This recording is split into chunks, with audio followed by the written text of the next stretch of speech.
Welcome to the Jukebox Podcast from WP Tavern. My name is Nathan Wrigley.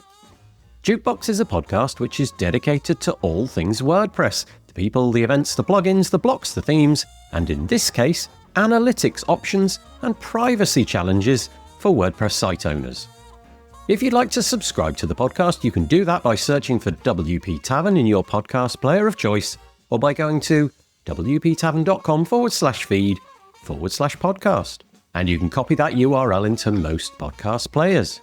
If you have a topic that you'd like us to feature on the podcast, I'm keen to hear from you and hopefully get you or your idea featured on the show. Head to wptavern.com/contact/jukebox and use the form there. So on the podcast today, we have Derek Ashauer.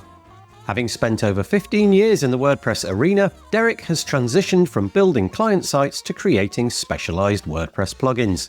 Today, we get to hear about his journey creating Conversion Bridge, a tool specifically designed to streamline the process of implementing analytics platforms and conversion tracking on WordPress websites. We start with an overview of analytics, tracing its evolution from the simple server logs of the early internet days to the sophisticated data gathering mechanisms provided by Google Analytics and others. We explore how the introduction of European privacy laws has significantly impacted the data landscape, challenging marketers and businesses to adapt to a new era where data privacy is regarded differently in different locales. Derek offers his perspectives on this rapidly changing field, discussing the rise of modern, privacy-focused analytics platforms like Fathom, Plausible, and others. He explains how these technologies employ cookieless tracking techniques to respect user privacy, while still providing valuable insights for website owners. We also address the problem of data accessibility and user privacy. Derek, sharing his personal views as a marketer, acknowledges the complexity of balancing effective marketing strategies with ethical data use. He explains his thoughts on why modern solutions might strike a better balance, ensuring that user data remains private while allowing businesses to glean just the insights they need. Whether you're managing a WooCommerce store or building sites for clients, Derek's insights into conversion tracking will be of interest. He talks about some of the hurdles site builders face with traditional systems and how Conversion Bridge simplifies conversion tracking across various platforms and plugins without the need for extensive coding.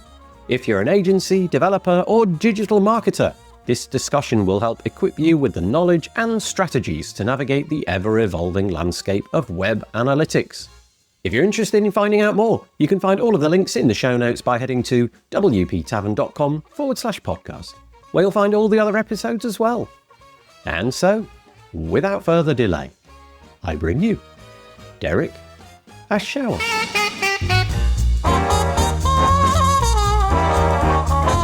I am joined on the podcast by Derek Ashauer. How are you doing, Derek? I'm doing well. Thank you so much. Thank you very much for joining me. We've had various chats over the years, but this is going to be a chat that we've never had before. This is going to be all about analytics. We'll talk about all of the different bits and pieces, perhaps get into the future of analytics, the past of analytics, who knows, but stay with us, dear listener. It's going to be a really interesting conversation. I feel like things are at a bit of an inflection point and people definitely have strong opinions on this. And I think that can often lie on geographical grounds where you live in the world and things like that. So before we get into that conversation, Derek, do you just want to give us a little potted bio? Tell us who you are.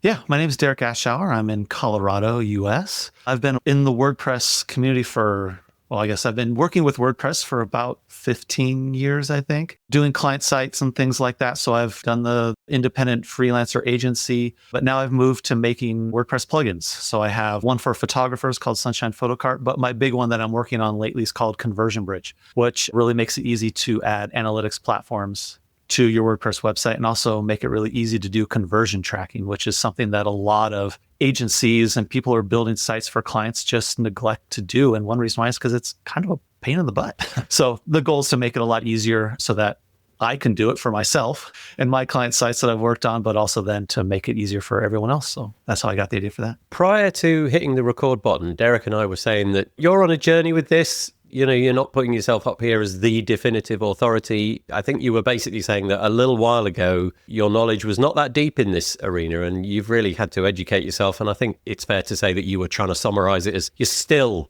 learning. So let's have a conversation about this and see where we end up. The thought occurs to me that if we were to go back, oh gosh, I mean, the internet, every time I say this sentence, the internet does obviously get a little bit older, but let's go for 20 years, something like that. I feel that if you went to a website, there wasn't even the thought that there was any kind of analytics. Maybe there was some server log somewhere that was recording that, okay, we served up a page, but that was about it. And then at some point, analytics software came along and very quickly started to leverage all of the existing technologies and became really, really sophisticated ever so quickly. You would copy and paste a code, and it was typically Google, I think, that dominated the arena right from the outset. They offered a free service, Google Analytics. You could copy and paste one line of code. There was no barrier to entry to that technology, and it would give you all sorts of fascinating information really quickly. I think everybody was happy with that status quo, but in the more recent past, let's say decade or so, but definitely it seems to be ramping up at the moment, there seems to be concerns about who gets the data, why is this data necessary, is this data consumable by, I don't know, an American company looking at a European who's browsing on a particular website and things like that. With all of this, just give us your overarching opinion on it, and then we can go from there. What's the state of play at the moment with analytics? Where are we? The year 2025 at the moment. Do you have any sort of overarching insight into where analytics, in air quotes, is at the moment?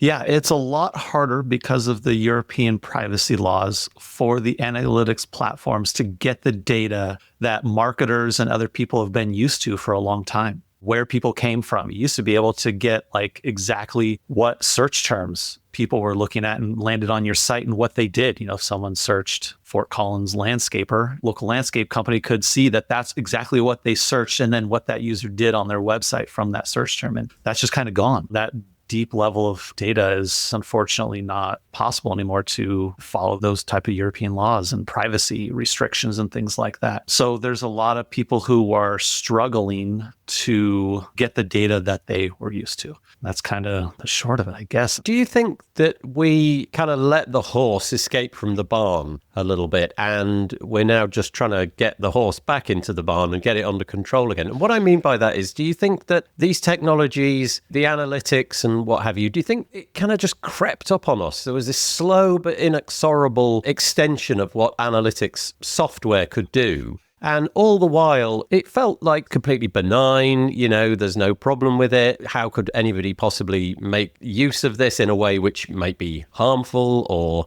I don't know, intrusive or what have you? So the software became more and more clever. But then I think people, especially like you said, on the European side of things, started to take a look at it and thought, it's interesting. A lot of this data is going to, in many cases, big North American companies. Google, I suppose, would be a perfect example, but you've obviously got other things like Facebook and what have you.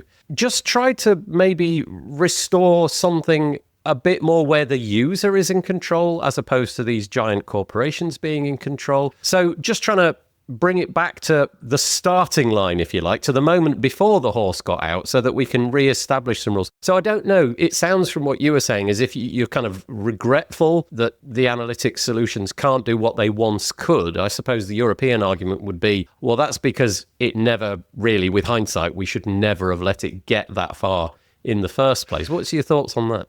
I mean, I kind of see it, the way I often describe a lot of things is like a pendulum swing. In that beginning, it went really far in one direction. We got all kinds of data, and then the laws popped up, and now it feels like we can't get nearly enough data for advanced marketing for large corporations that are really doing massive campaigns. And then there's the alternatives, Fathom, Plausible, Persh, lots of great user Maven. There's a lot of new alternative analytics platforms now that are out there, and now finding clever ways to claw back some of that. It's never going to be nearly as detailed as it was a decade ago. That was kind of like the heyday of marketing where you could get so much great data on stuff. But, so we had too much maybe in some people's opinions, and then maybe there's a bit of not enough. And now those companies are finding some ways to move maybe towards a middle ground of what works for everyone. And as an American, I'm like, yeah, whatever. You saw that I visited these several websites in a row. I really don't care. That never really bothered me. I haven't understood the massive problem with it. Going through all this, I have learned,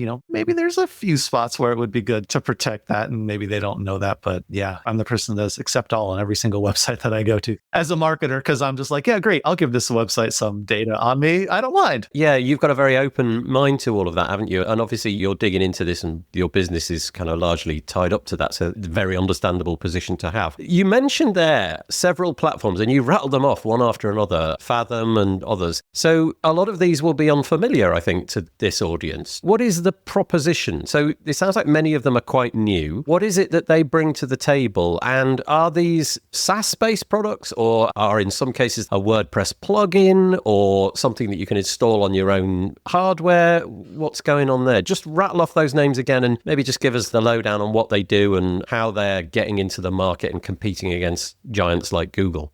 Yeah, so there's definitely some great new options, and a lot of the initial ones were SaaS-based. So there's ones, like I said, Plausible, Fathom, User Maven. Persh is another great one that I really enjoy. My plugin Conversion Bridge integrates with like 12 different analytics platforms. So there's tons of them. And there's still many more that I have on my list to do. So there's lots of alternatives, which there weren't any before until Google Analytics 4 kind of came out and people were like, we don't like GA4. And that opened the door for a lot of platforms. But to get back to your question, yeah, one of the differences that they offer is they do what's called cookie-less tracking.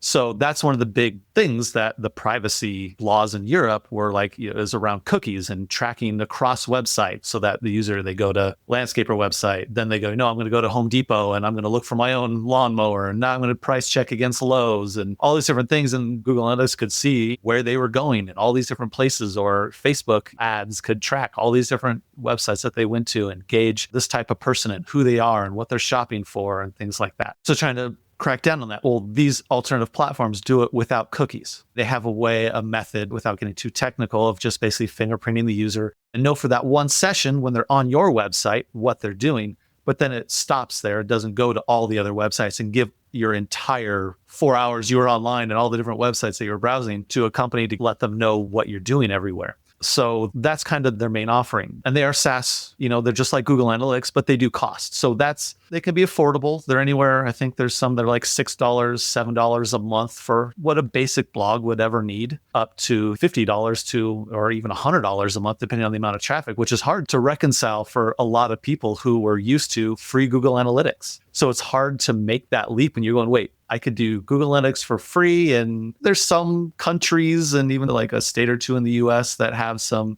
laws where it's like, what's the setup involved in that? There might be law violations. Simply by using Google Analytics, you could be violating some of those things in a couple countries. But there are some setups you can do to try and make it work with European privacy laws and stuff. It takes some extra work, but it's a challenge. Is it worth it? We've been so used to for 20 years for having free analytics, to then now suddenly switch and pay for analytics can be hard for some site owners. Or as if you're an agency doing that, to convince your clients like, well, we should actually start paying for this. And because you get 200,000 visits a month, it's going to cost you $100 a month. Or I could use the free version. Yeah, well, I'll just stick to the free version. So it's a hard conversation to have. When is it worthwhile? It just really depends on, you got to really try it out. I suppose no matter how wonderful the staff at Google are, they're not in the business of losing money. And so I'm guessing that at some point the pendulum does swing in Google's favor. So what might be free at the point of use, so in other words, you download a snippet from Google and you put it into the back end of your website, or you pay, let's say, $20 a month or $50 a month or whatever. I'm guessing that Google are doing quite well, let's say, in terms of the data that they gather and the way that they can use that themselves, or I don't know if they sell that data on to any other brokers or what have you, but presumably there's that concern. Just going back to what you said about these other, and I'm going to use modern platforms, let's go for that, the ones that you mentioned. You said fingerprinting, and I've heard this phrase before, and I have the merest idea of what that means. So Google Analytics traditionally came about with a cookie, and we get what that is. But what are the ways around that fingerprinting, well, essentially, what is fingerprinting? What are some examples of how that works? Yeah, it's a term that I just use in this moment. It's not necessarily a term that you'll see as you go around it, just the word that came out. But it's just a way to uniquely identify somebody through various different points. You check these 5 different things about a person, and because of exactly what they are, those 5 elements, then we can say that's this person. So that's kind of each platform. I call them alternative platforms. You said modern platforms. They have their slightly different way of doing it, but they have their way of identifying without using cookies. So the traditional way is like Google Analytics. You set a cookie, random value in the browser, and then every time they go to a new page, you just check for that cookie and that value. That's how we know they are, because that's how we know who they are. Again, the modern platforms are doing it every time the page loads. It's saying, who is this again? Let's check these 5 points. I think sometimes it's browser, it's various different elements that they'll check to then determine who that person is and then know who you are as you go down the path on the website. But it's not setting cookies to do that. So what kind of information might it be? I mean, I can imagine an obvious one would be things like, okay, what browser are you using, for example? That might be one indicator. And then if you match that with another indicator and then a third one and a fourth one, over 4 or 5 different indicators, you are going to be, well, what are the chances that that's a different person? General location, stuff like that. Yeah, using this specific browser, this version of their browser. In my stuff, I haven't fully identified what those platforms are actually using. I've just kind of at this point left it. They do cookieless tracking. They have a way of doing it. Okay, great. Some are better than others. To be honest, Fathom has improved this. I know it was a struggle when I started Conversion Bridge about a year ago. For example, when someone landed on your page and then they did a conversion, say they filled out a form and made a purchase 10 pages later, those 2 weren't associated with, because it was just one page view at a time, wholly independent things. They couldn't tell that you were that person on that page view and that person on that page view. I actually did this, I think, last week just to check in on them. And it actually did finally say, okay, yeah, that was the same person that came in and did that. So yeah, they're finding ways to make it work and better identify those across one website. Yeah. Is the promise of these platforms, though, that they are different, or are they trying without cookies to get back to the point where cookies were? In other words, a cookie, until it was cleared out, could literally follow you everywhere. You know, it would know which website you'd been to and could last for a long, long time, and all of those concerns. Is the intention of these other analytics platforms to sort of step away from that and say, okay, we're going to track you on this one domain. So if you've got example.com as your domain and it's an e-commerce store, whilst you're there, our platform will keep an eye on you and we'll learn if you have gone through a bunch of pages and whether you've converted and bought a thing or not. But once you step away from that domain, that's it. We're done with you. Or do you get the intention that they are somehow just humans always figure out a way, right? If we give them enough time, they'll figure out a way.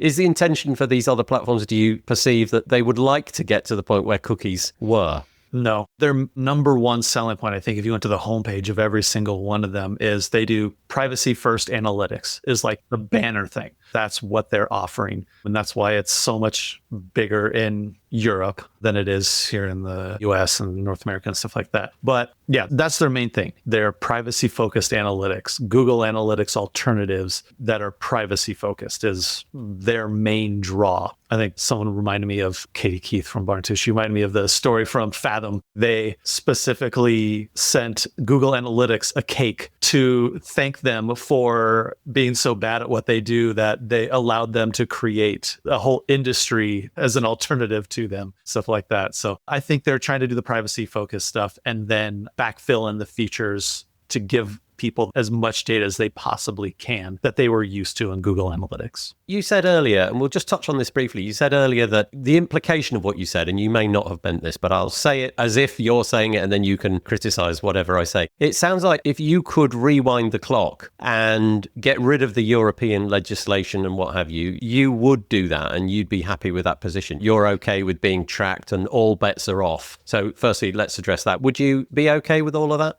I think there's got to be a balance between the two. I get that there's, for me, it's a thing. I don't care if you know all the different things of where I went. You see those futuristic movies where it's individualized ads on video screens. And I'm like, that's actually kind of cool. It helps give me gifts ideas for my wife, stuff like that, because I'm a terrible gift giver. So yeah, recommend me some products. I wouldn't have thought to do that. I've bought things off of ads I've seen on Facebook or Twitter, things like that, because I was like, that was a great gift for my dad. I never would have purposely found that if I hadn't been shown that ad, because for whatever reason. So I'm not against that personally. My guess, though, is that it's not really that's the problem in most people's minds. It's like, who's holding that data? And where does that data get moved to? Just the idea that, as an example, there might be a data broker firm who may purchase that data. And in some cases, let's imagine that you ended up on a website which you regret going to. You can read into that, dear listener, whatever you like. But you end up somewhere and all of a sudden connections are made between you as a person.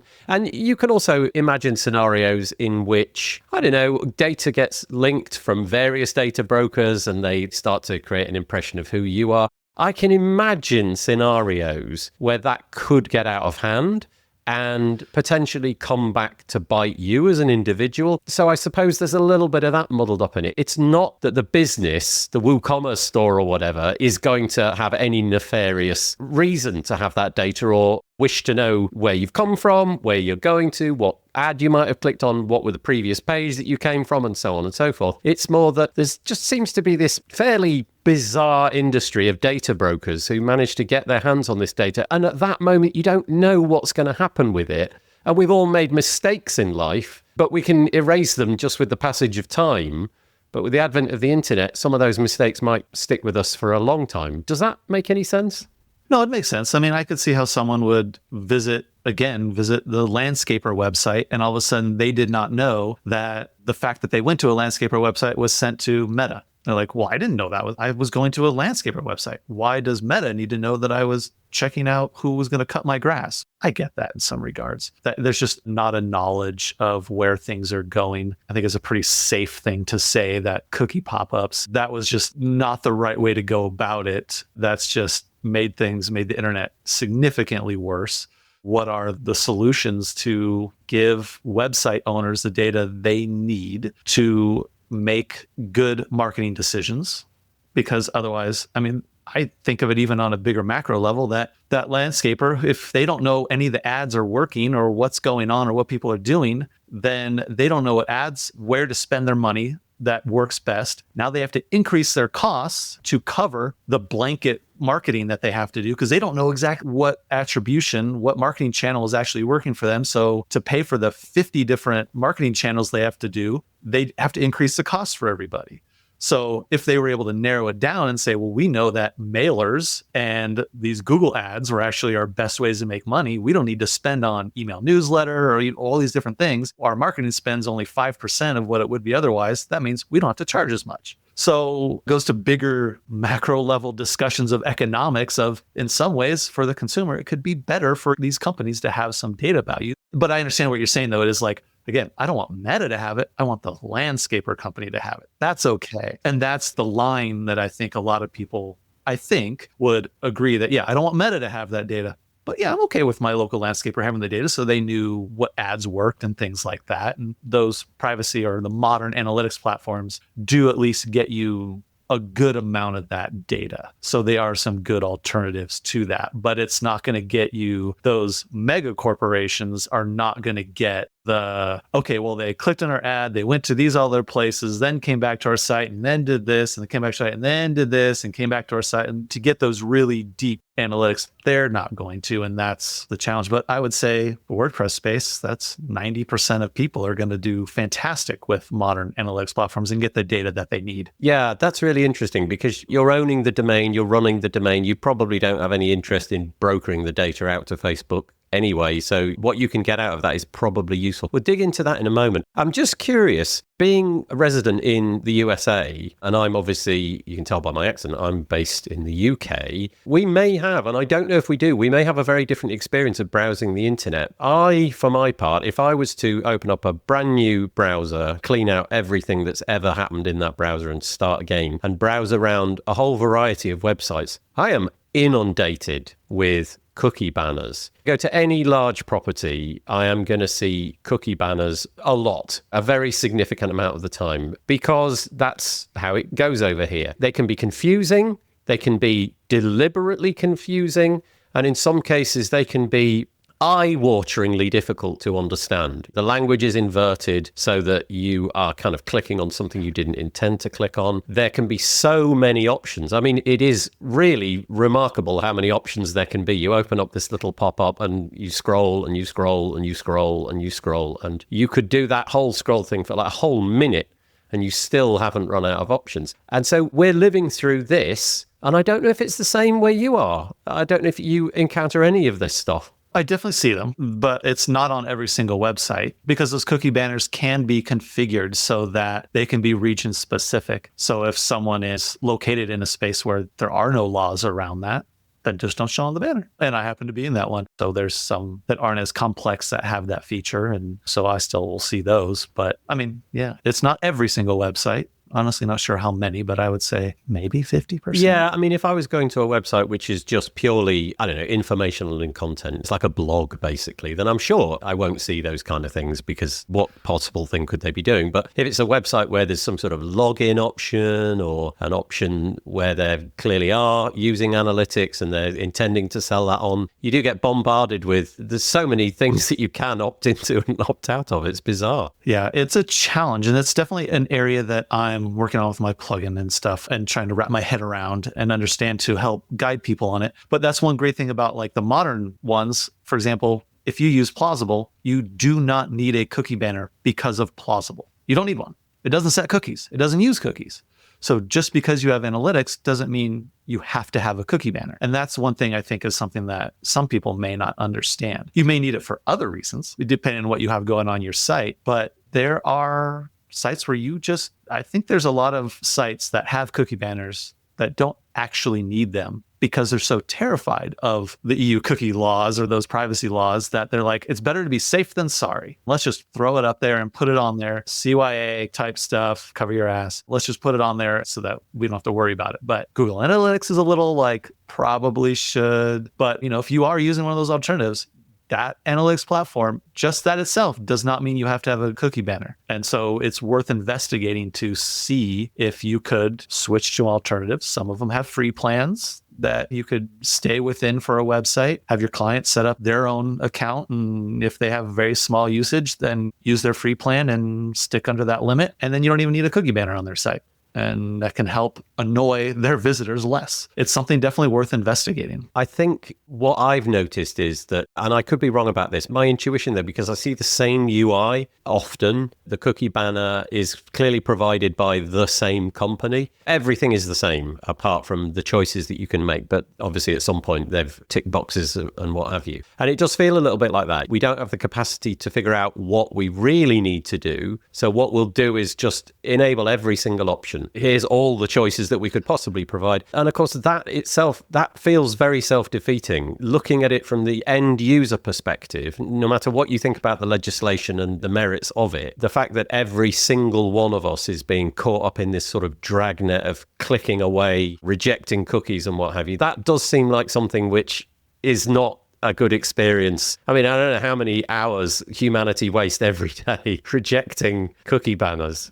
I mean, yeah, the cookie banners is a whole other thing. In my opinion, it should be, if you're going to do it, it should be in the browser. There should be a setting in the browser, and the analytics code snippet that you have obeys the browser setting so that there should be no need for independent, every single website owner to do their own remediation of, through cookie banners, of doing all this kind of stuff. It's bonkers to me when if every single website needs to follow this, then put it at the browser level. You can just configure in your browser in Chrome, say, I want to accept marketing cookies and I want to not accept these types of cookies or whatever, and then call it done. And every website you go to then just includes Google Analytics, includes whatever thing. It just can look at the browser settings and follow that, and you're done. And it saves everyone thousands of dollars, hours of headache, and all this kind of stuff. And it is what it is. It sounds like a very sensible position. I'm just wondering, is that a clarion call that is in the industries that you're following, the analytics and the marketing side of things? Is that something that's gaining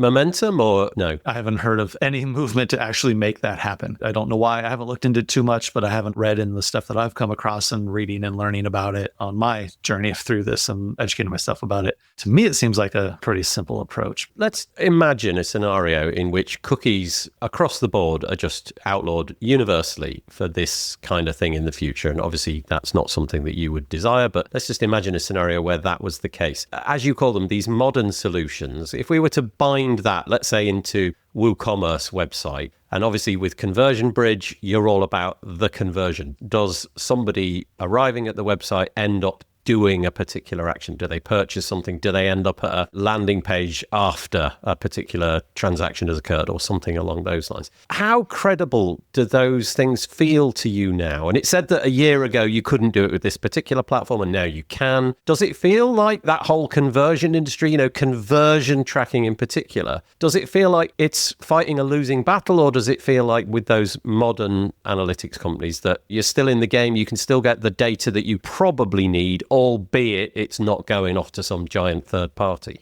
So the first answer that came to mind when you're asking that is, for example, in my testing of some of the various modern platforms, even on those, you're getting 70% of the conversions actually getting tracked. And that could be for various reasons of JavaScript blockers, ad blockers, or things like that. And that's one reason why I'm really focusing on doing API-based tracking so that it's server to server, not aligned to JavaScript, because server to server behind, like through PHP and APIs and stuff like that. If you can track what people are doing, then it's going to be a lot more accurate, actually. That's one thing that I'm working on for my plugin, is so that whatever analytics platform you're using, it can be as accurate as possible. But yeah, I think you're trying to hint at it. Are these other modern platforms going to go the way of Google and try and sell data? Is that kind of what you're... No, what I was meaning was, do you feel that they are credible in that, okay, so let's imagine that I own a WooCommerce store. I've been using Google forever and it's been giving me this incredibly valuable data. And I really don't want to let go of that. But I feel for one reason or another, maybe that's legislation or just a moral compulsion that I feel I have, I want to move over to these platforms.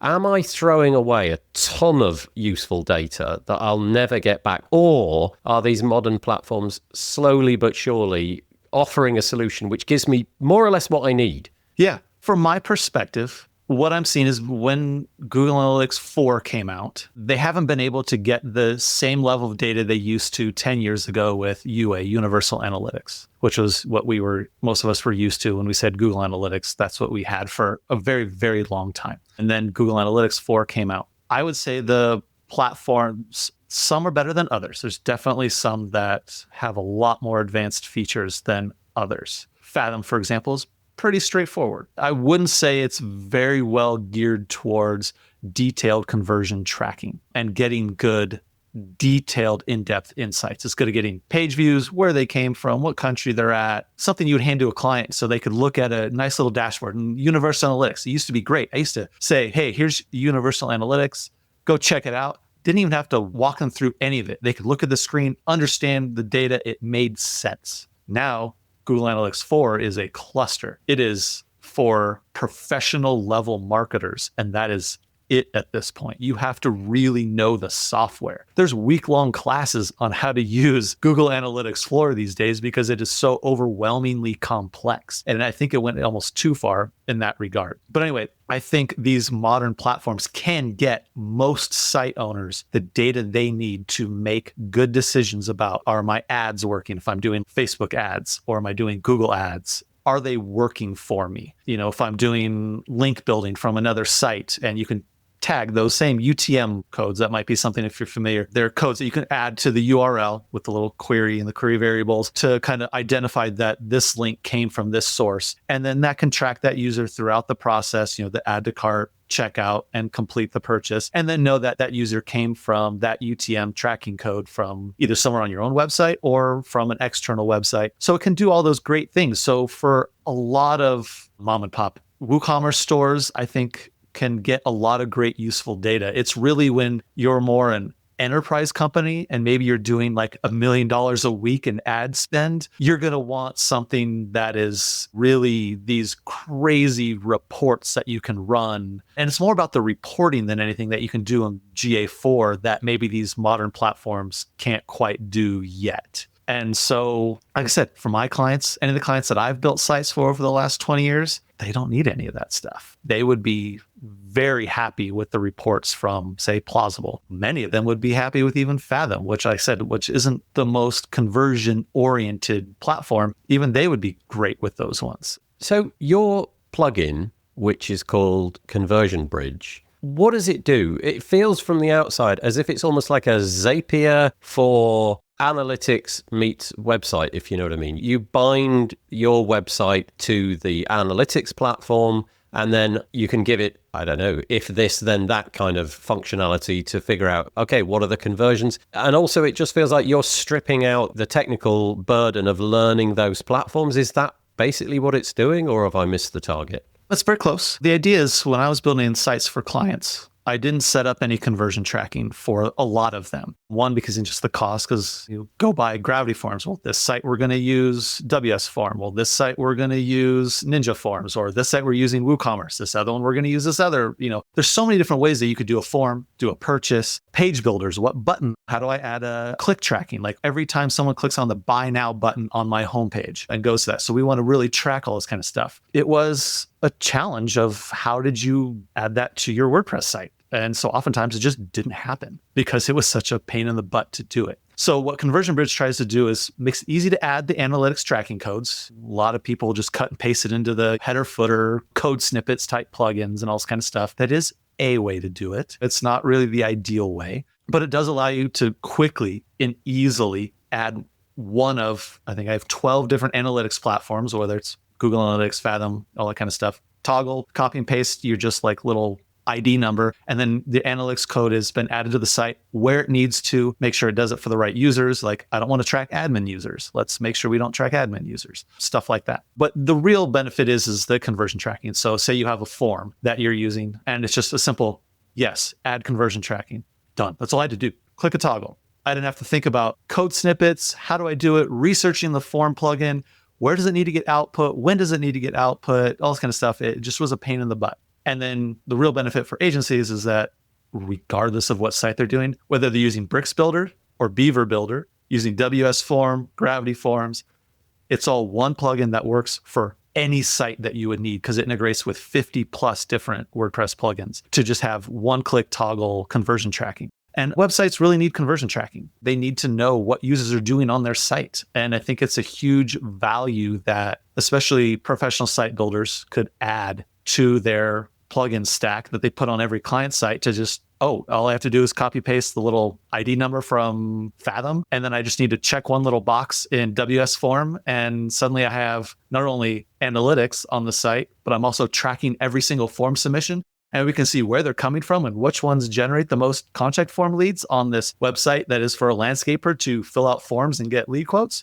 And now I can tell my client these resources, whether it's this external blog that linked to us. Oh my God, we got mentioned in this blog. And all of a sudden they're generating 50 leads a month from us. We need to do more outreach to all these blogs and to really understand where your leads are coming from. It's a huge value to add to client sites. I have a couple of questions following on from that. The first one is, have you got any examples, like curious examples, maybe unexpected examples? Because everybody gets that, okay, I want to track that a person arrived at the website, looked at this product, and then ended up buying it. Brilliant. But are there any quirky ones that people have reached out to you that they've used and you thought, oh gosh, I never imagined people would want to track that conversion? Not yet. It is pretty straightforward. The things that you need to track, form submissions, email newsletter signups are a good one. I mean, purchases, stuff like that. What buttons on your page? Maybe you have a home page and you want to know which button on that page actually got them to go to the buy now. So maybe you have one in the main banner. Maybe you have one near the FAQ section. Maybe you have one near the testimonials. Which one actually got people to actually go to that page? So button tracking, link tracking is good ones.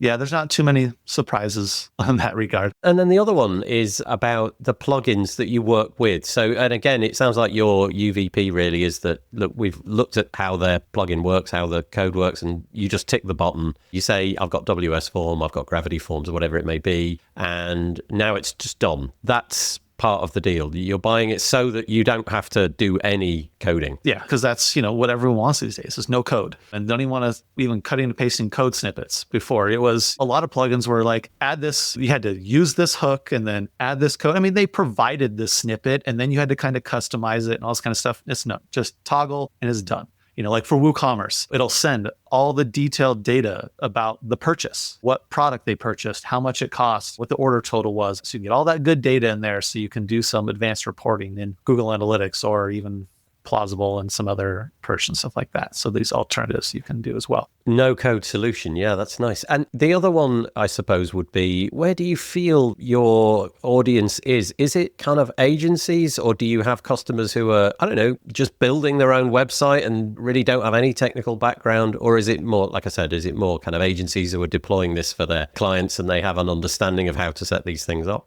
I'm doing my own market research and learning that as a business owner of how to do your, what is ICP, ideal customer profile. And I'm kind of identifying that I think agencies would, so far, I think, are the top of the list. I know there's some people that have bought it that are single site owners, but then I've learned, they bought a one site license, but then I learned that they were just trying it on one site to see how it worked. And they're like, okay, yeah, this makes sense. And then they're going to upgrade to, a 20 site license, because then they're like, now I'm going to use this on all my client sites. This is what I've noticed those one site license purchases have been so far. So yeah, I think agencies do get the best of it, but it's also a great tool to try out because I can actually, and I have it on my development test site, but I can enable 12 different analytics platforms at once. It's obviously not something that you would do, but you technically could. And it's great because you can actually test different things. Say if you're using Google Analytics, I want to test out Plausible. Let me try it out. Well, let me just add Google Analytics and Plausible. And everywhere you've checked that box on WS Form to do conversion tracking, it'll send it to every single platform for you. You don't have to then do a different snippet or code for, okay, now let me do this snippet for WS Form in Plausible, do this snippet for WooCommerce in Plausible, the snippet for Google Analytics in WooCommerce. It just takes care of all that for you. So you could do the free trial for a week for 3 or 4 different analytics platforms. Look at the data. Okay, we ran it for a week. Let's see which one I actually do like. So it's one little side benefit. I allowed multiple analytic platforms to make it easy for me to develop, but then I quickly realized this is actually an advantage to test out these different platforms and see if I can get good data and data that is usable without losing Google Analytics data while you keep maintaining that. It feels like there's very few parts of our industry where politics gets in. There's just no politics in the kind of things that I deal with, and I mean by that international politics, not the kind of politics within the kind of baseball of WordPress, but the international politics. It feels like this is a bit of a moving target at the moment, and I'd be curious to see if we were to do this episode again in a year's time, whether or not the sand is shifted and you've had to pivot your product because it's moved in one direction or another. Yeah, just absolutely fascinating. I wish you all the best. Just before we wrap it up, where do people find you? What's the URL or the social network or both? Where can we find you? And of course, Conversion Bridge.